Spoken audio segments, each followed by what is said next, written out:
Everybody, this is Matt from alphamatfitness.com. Today coming at you with a different video.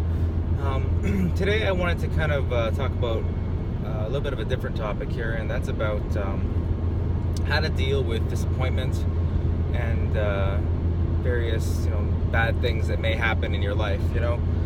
We're not all immune to it at all. We all face various things happening in our lives, whether it be a breakup, a divorce, misfortunes at work, or other financial or other situations, which happens to all of the best of us, right? We all go through bad times, and usually in those situations, not only are those times bad, but they tend to be the saying goes, how it never rains but it pours. It's generally the statement. It's true. Usually bad events will usually occur in a string of events all at once, as opposed to small little peppering amounts of misfortune. Now the point is, how do you gather strength and how do you rise above from those situations?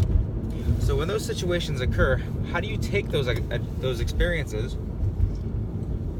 and instead of admitting defeat, you take those and become a stronger and better person for it, maybe learning in the future to avoid it next time? And the answer is,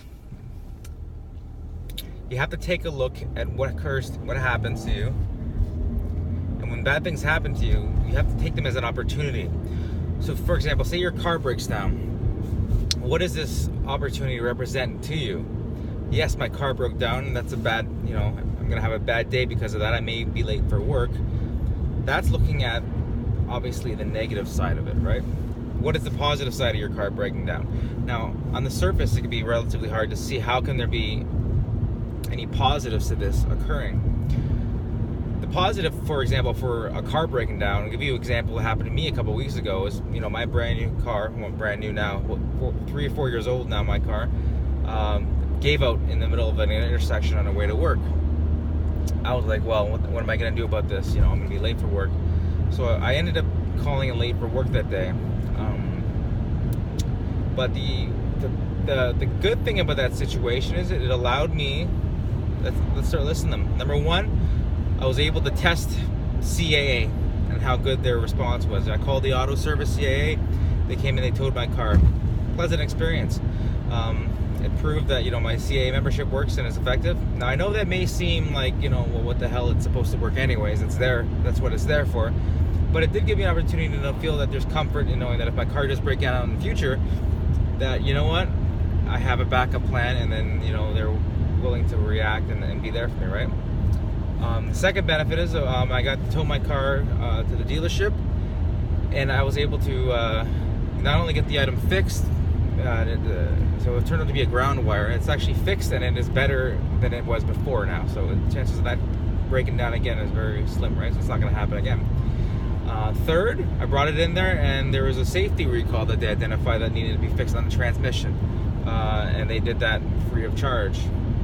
The fourth benefit, I got to rent a really cool SUV that I was really enjoyed driving. It did cost about $100 to rent for a couple days there, but it was an enjoyable experience.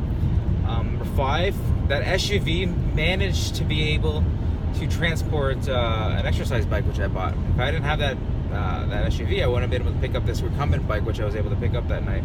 So I seized the opportunity to do that. Car breaking down, yeah, that's bad. It led to 5 really good things, actually. It depends how you frame it. So I think basically seizing opportunity comes down to not only seizing the opportunity itself, but actually seizing the chance to make things better and to enjoy the situation as much as it can. Now, this can be very hard. For example, say someone that you love passes away. That's very hard to see the positive in that situation. But in situations like that, you could look at it as a way to self-reflect and to perhaps appreciate and remember that person more. Now, I'm not saying that's a right or wrong way of approaching that situation, but every situation does have a positive to it. If you failed at fitness, for example, in the past before, you can use this as an opportunity to look back and what did you learn from that experience, right?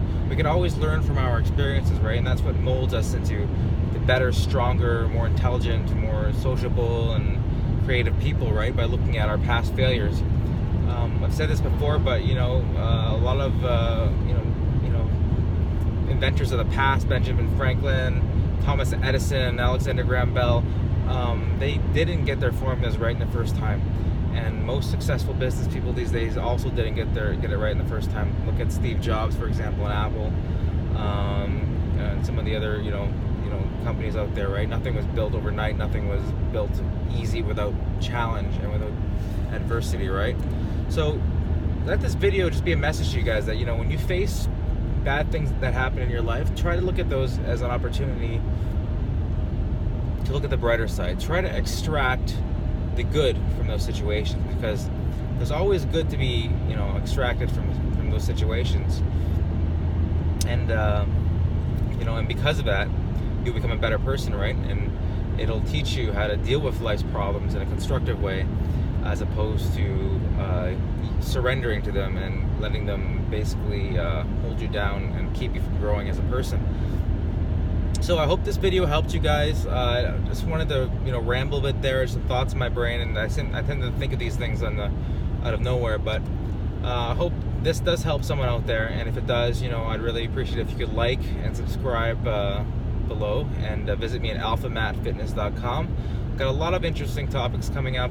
I do like to focus on a lot of these type of videos as well, because let's face it, there's a gazillion videos out there and resources on how to do a bicep curl or how to do a squat, but there's not a lot of videos framing certain things in different ways, right? I'm here to help you think, right? To help to get you to think about life and fitness, and how you can basically change your life by changing and altering the way you think and the way that you behave, right? So I hope this video helped. I'll talk to you guys later. Thanks for watching.